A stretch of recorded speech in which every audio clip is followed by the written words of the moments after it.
Hey, coucou, j'espère que vous allez bien. Je reviens avec un book haul. Je crois que j'ai dû en faire un ou deux dans ma chaîne. Vraiment pas beaucoup. C'est pas vraiment le genre de vidéo que je fais, mais là, j'ai quand même un peu abusé. J'ai acheté pas mal de livres et j'ai reçu pas mal de livres. Ça faisait bien 3-4 mois que j'avais pas mis les pieds dans une librairie. J'ai acheté plein de livres et je me suis dit que ce serait sympa de vous présenter toutes ces nouveautés. Il y a un peu pour tous les goûts, il y a des choses qui sont un peu plus cosy, un peu plus pour l'octobre, tout ça, et pour les personnes qui aiment un peu frissonner. Et puis il y a des livres qui sont un peu plus de la saison estivale pour ceux qui aiment bien la romance et ce genre de choses. Tout est mélangé. Je suis rentrée dans la librairie et j'ai pris tout ce qui était à ma disposition. J'ai tout pris, j'ai de l'argent maintenant, je vais en profiter. Ça fait longtemps que j'y suis pas allée, ok. On en profite, on y va. J'ai plus beaucoup de nouveautés en plus dans ma bibliothèque. Je sais pas vous, mais moi quand ma pile à lire diminue et qu'il me reste vraiment que des livres assez anciens, j'ai pas envie de lire. Voilà, je suis là, oh mais j'ai rien à lire, alors que en fait c'est faux, j'ai une tonne de livres à lire, mais je suis là, oh il y a aucun livre qui est nouveau, j'ai envie de lire des nouveaux livres que j'avais pas avant. Et donc bah là je pense que j'ai de quoi tenir pendant au moins quelques mois. Je vais faire ça un peu dans le désordre sans vraiment fil conductrice, c'est-à-dire le premier livre que j'attrape, je le prends. Avant toute chose, si vous aimez bien ma chaîne YouTube, n'hésitez pas à vous abonner, ça permet de faire évoluer ma chaîne. J'ai acheté via la campagne Ulule Voyageuse le tome 3. J'ai tellement hâte de le lire. Je vous en avais parlé plusieurs fois du tome 1 mais aussi du tome 2. Je pense que je vous ai parlé du tome 2 aussi. Et le tome 1 avait été un de mes coups de cœur. J'ai très hâte d'avoir la fin de cette histoire. Je vous fais le résumé du tome 1 parce que bah, je vais vous dire le résumé du tome 3 alors que ça se trouve vous n'avez pas lu les autres. Dans le premier tome, on va suivre Canning qui habite au Canada et elle va se retrouver à devoir retourner au Bénin pour les vacances avec son père. Au premier abord, elle a pas trop envie d'y aller, elle se dit qu'elle va s'ennuyer, qu'elle a pas trop envie d'y aller, mais bon, elle y va quand même. Au Bénin, elle va retrouver un de ses amis d'enfance, June. Malheureusement, il va être dans le coma. Elle va du coup essayer de comprendre comment il est arrivé dans le coma, comment elle peut l'en sortir du coma. Elle va du coup essayer de comprendre ce qui s'est passé, mais en plus de ça, il va y avoir plein de magie. Ce que j'ai bien aimé, c'est qu'on mélange deux cultures, celle du Bénin et celle de la Chine, et j'ai trouvé ça vraiment très bien. Je crois que j'avais jamais lu un livre qui mélange les deux ensemble et c'est plutôt chouette. J'ai très hâte de savoir la suite, de savoir ce qui va se passer pour nos deux personnages. Il se passe plein de choses, il y a vraiment plein de rebondissements, il y a de l'action, il y a un peu de romance parce que quand même, hein, mais c'est trop chouette, j'adore. Et puis cette couverture là, elle est très jolie, j'adore, je l'aime trop, elle est trop belle, elle est magnifique, je suis trop contente de l'avoir dans ma bibliothèque. Ensuite, je vous en avais parlé quand c'est sorti, mais j'ai acheté Reine de l'Ouest, écrit par H. Lenoir, publié aux éditions Sarbacane. C'est un petit pavé quand même puisqu'il fait 663 pages, je viens de regarder et ce qui est quand même pas mal. Mais la particularité de ce livre, c'est que c'est un livre dont vous êtes le héros. J'aime beaucoup ce genre de livre, j'adore, vraiment, j'en lisais une tonne quand j'étais petite. Et j'ai pas retrouvé cette vibe avec des livres adultes ou jeunesse, mais un peu young adulte, ou voilà, j'avais pas retrouvé vraiment cette vibe, sinon c'est assez enfant, tout ça c'est sympa, mais c'est pas ce que je recherche.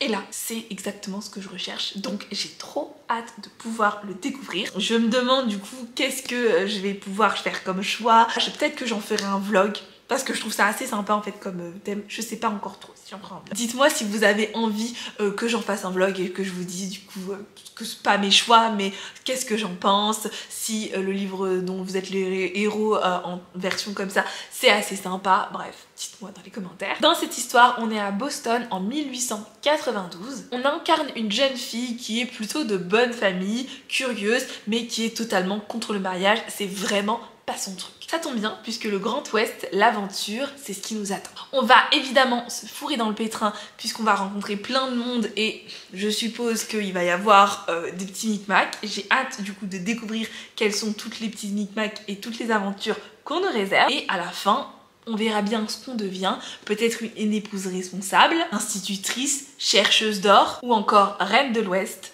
On verra bien. J'avoue que Reine de l'Ouest, c'est plutôt mon objectif. Je pense que je vais faire un choix chaotique, genre que des trucs chaotiques, fourrer dans le pétrin un max, des choix un peu plus respectables, enfin des choix un peu moins chaotiques, c'est ce que j'adore faire. Faire des choix chaotiques, des choix où on se dit non on doit pas aller là, moi je fonce, j'y vais parce que ça m'a l'air chouette. En tout cas, j'ai hâte de faire cette petite aventure avec Miss Jones et d'en apprendre plus sur elle, et j'espère quand même ne pas retrouver tellement dans le pétrin. Ensuite, on passe au seul webtoon que j'ai acheté, puisqu'il s'agit de Morgana et Oz, écrit par Miyuli et publié aux éditions Coda. J'aime beaucoup cette vibe, je trouve que c'est parfait pour là, c'est le mois d'octobre, c'est parfait. C'est exactement ce que je recherche, donc je pense que je vais lire ça au mois d'octobre, même si je dis ça parfois, ça n'arrive pas. On va du coup suivre cette histoire Morgana et Oz. Morgana, c'est notre petite sorcière qui va rencontrer un petit vampire qui est assez punk et elle est plutôt maladroite. Ils vont faire un dîner de la dernière chance pour résoudre le conflit entre le clan des vampires et la famille sorcière de Winterberry. Mais évidemment, rien ne va se passer comme prévu puisque notre petite Morgana va être touchée par un sortilège et va être transformée en chat. Les deux adolescents vont bien sûr devoir essayer de briser le sort et aussi d'essayer de arrêter les conflits entre ces deux familles. Vous vous doutez bien que les chats, les sorcières, les vampires, c'est fait pour moi. J'adore, j'ai trop hâte. J'espère que je le lirai et que mon petit chat viendra se blottir contre moi en même temps que je lis. Ça serait vraiment parfait. Dans la même vibe un peu automnale, j'ai pris The Other Ones, écrit par Fran Hart et publié aux éditions Bayard. La couverture, elle est trop jolie et c'est un peu dans la vibe que j'avais envie de lire et je me suis dit que ça pourrait être sympa. Il est assez court, donc je pense que ça, soit en une soirée pluvieuse, ça se lit tout seul, avec un petit feu de cheminée, un petit chat, un petit chocolat chaud, ça y est, je suis déjà dans l'ambiance, j'ai envie de le lire et d'être exactement dans cette ambiance-là. On va suivre l'histoire de Salem qui n'a qu'une envie, c'est qu'on lui fiche la paix. Malheureusement pour lui, il vit dans une maison hantée. Et au lycée, presque tout le monde le regarde de travers, jusqu'au jour où Pax, qui est un nouvel élève, va se planter devant sa porte. Pax est extraverti et aussi il adore traîner dans les cimetières. C'est un peu un bizarre, mais bon, j'accepte. Sous prétexte de vouloir aider Salem à chasser les fantômes de chez lui, il va rester avec lui, mais il va rendre sa vie encore plus compliquée. Du coup, on se doute bien que ça va être un peu une petite romance, sous vibe de fantômes, tout ça un peu maison hantée. Ça a l'air d'être un peu mimes et un peu chouette, donc j'ai hâte de pouvoir le découvrir. Ensuite, évidemment que j'ai craqué pour le 13e tome des carnets de l'apothicaire. Je vais pas vous spoiler, je vais pas vous raconter ce qui s'est passé dans le 12e tome, mais c'était la folie, j'étais là, mais quoi? Si vous avez vu l'anime, foncez lire le manga parce qu'il est juste extraordinaire, il est au même niveau, il est top, j'adore. On va du coup suivre une petite apothicaire, Mao Mao, elle est complètement mignonne et en fait elle aime bien les poisons, tout ce qui touche au poison, elle adore. Elle va résoudre des petites enquêtes au palais impérial et à chaque fois je suis là, oh j'adore, c'est trop mimes, comment elle peut résoudre ça. Il y a plein de petites enquêtes à l'intérieur mais c'est aussi très mimes, j'adore. J'ai hâte d'en savoir plus, à chaque fois, chaque tome on apprend de plus en plus de choses, toujours un plaisir de me plonger dedans, mais ça sort pas assez vite à mon goût parce que j'aime tellement cette série que je suis là, j'adore. Ensuite, en service presse, j'ai reçu Le Théorème des garçons, écrit par Anna Garcia et publié aux éditions Young Novel. On va suivre l'histoire de June, son quotidien n'est pas forcément évident, mais en plus elle doit gérer une mère taïwanaise qui lui met la pression pour viser l'excellence. June préférait se consacrer à autre chose, c'est-à-dire l'amour. C'est vrai que parfois les cours c'est un peu ennuyant et l'amour c'est peut-être un peu plus intéressant. Quand son presque petit ami lui fait comprendre qu'il est temps peut-être d'avoir des relations intimes, elle étudie vraiment la question. Ça m'a l'air d'être une histoire assez chouette puisqu'on du coup là je pense qu'on va parler de première fois, des premiers amours, des premiers trucs comme ça et c'est toujours assez sympa d'avoir. Et de voir en plus que c'est une jeune fille taïwanaise, ça change de ce qu'on peut voir d'habitude et ce qui est parfois toujours les mêmes personnes représentées, c'est-à-dire les blancs. Et donc là je me dis ça peut être chouette aussi à lire, ça m'a l'air d'être plutôt sympa. Écoutez, j'ai hâte de pouvoir en savoir. Ensuite, j'ai pas vraiment acheté, j'ai plutôt volé à ma grand-mère. Elle a pas été convaincue par l'histoire, donc elle me l'a dit, Laetitia je te le donne, si t'aimes bien tu gardes, voilà, sinon fiche-le quelque part. Elle a pas été convaincue par le truc. J'espère que je serai plus convaincue parce qu'elle m'a pas trop donné envie de le lire. Je sais qu'il y a pas mal de gens qui sont convaincus par les livres de Michel McDonald, mais apparemment ça l'a pas fait avec ma grand-mère. Du coup ici on est sur Cathy, c'est toujours les mêmes genres de couvertures, donc ça se remarque vraiment de loin. Dans un sens je trouve ça très bien de garder tout le temps les mêmes couvertures et tout, je trouve ça vraiment genre très bien. Et dans un autre sens, l'autre là, les aiguilles d'or, je fais aucune différence. Genre les deux pour moi, c'est les mêmes. Regardez. Enfin, ok, on voit la différence. Je suis d'accord, on voit la différence.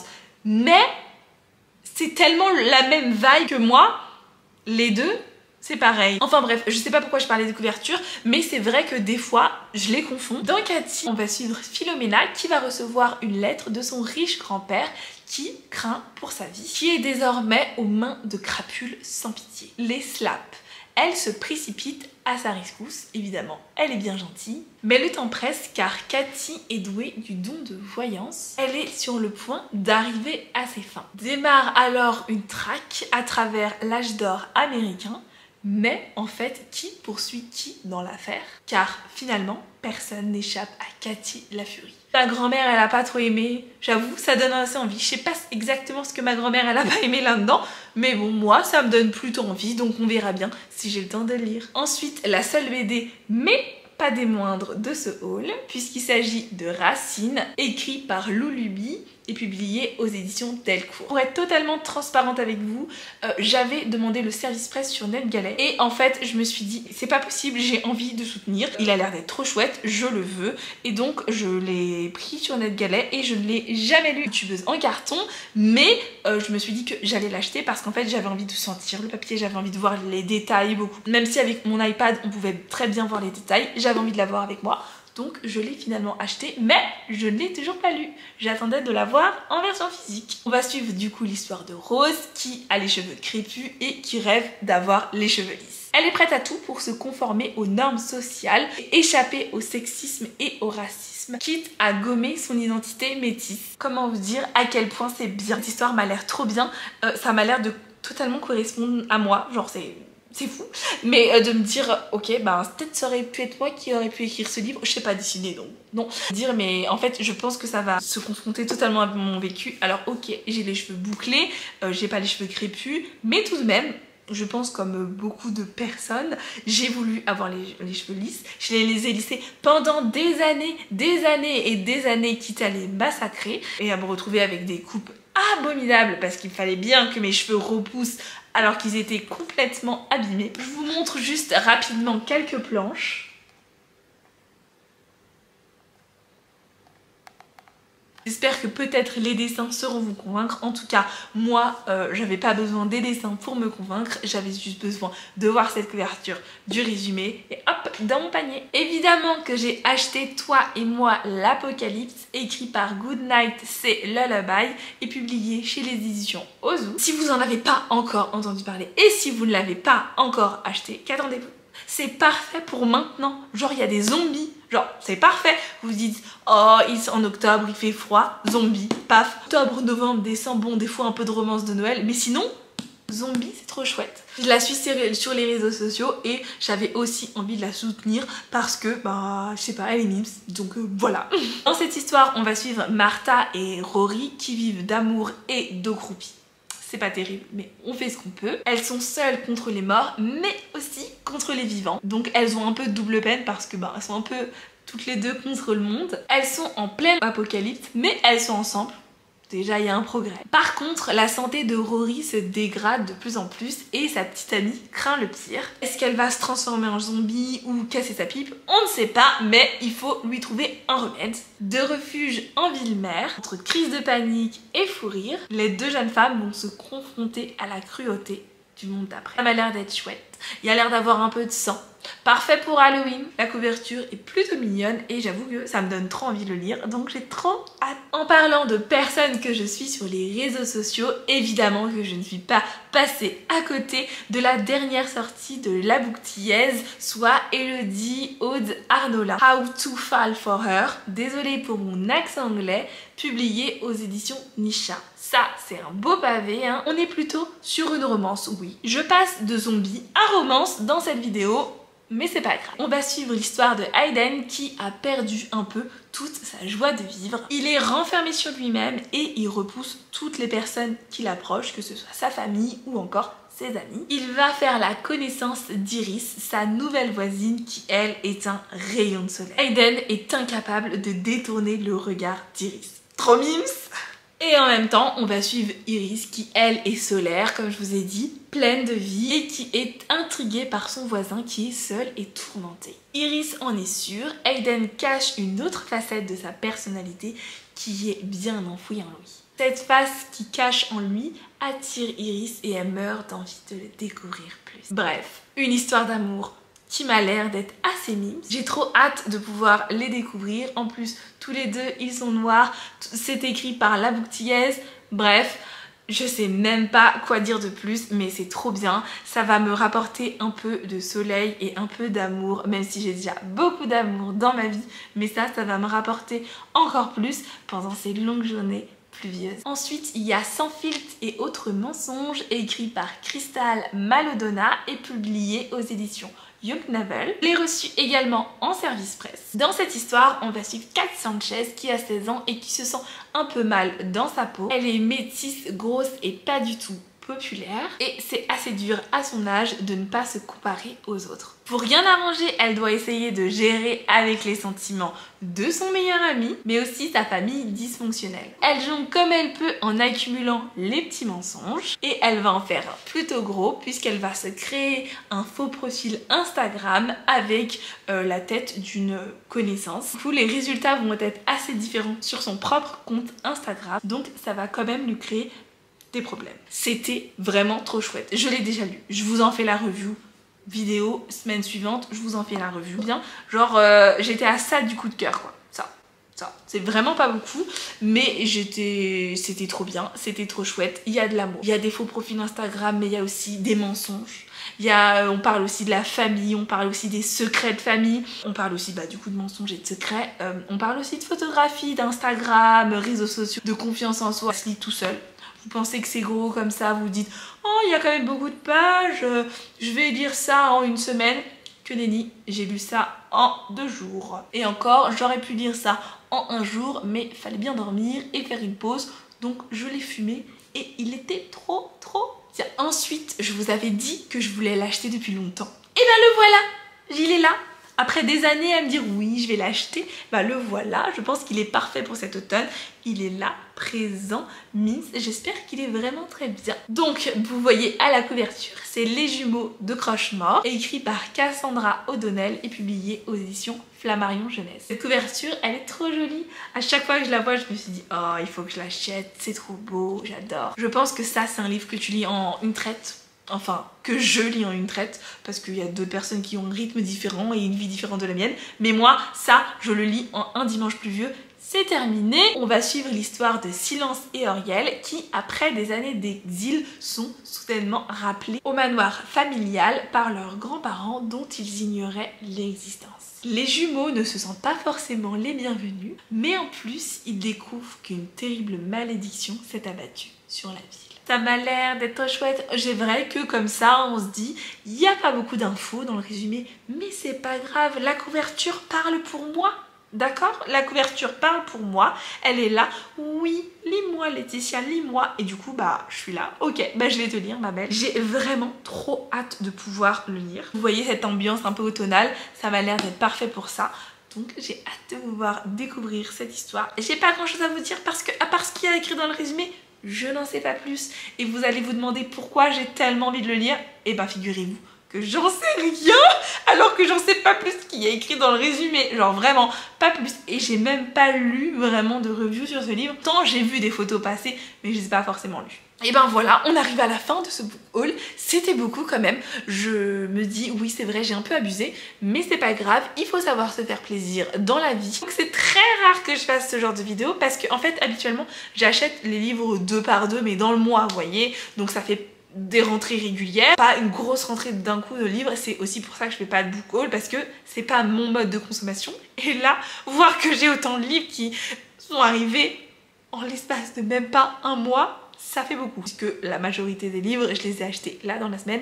Ça fait vraiment beaucoup de livres d'un coup. Et je ne suis pas sûre que ma bibliothèque derrière moi va supporter tous ces livres, mais c'est pas grave, on les retrouvera de la place. N'hésitez pas à me dire si dans le lot il y a des livres qui vous intéressent, des livres dont vous avez plus envie ou d'autres un peu moins. En tout cas, moi je ne sais plus où donner de la tête, j'ai tellement de livres que je ne sais pas par lequel commencer en premier et j'ai envie de tout lire. Malheureusement, j'ai que 2 yeux, donc je ne peux pas tout lire en même temps. Merci beaucoup d'avoir regardé cette vidéo, j'espère qu'elle vous a plu. N'hésitez pas à liker, partager et à vous abonner à ma chaîne YouTube, ça fait toujours plaisir. Vous pouvez également me suivre sur les réseaux sociaux où je suis un peu plus active. Merci d'avoir regardé cette vidéo et je vous fais des bisous.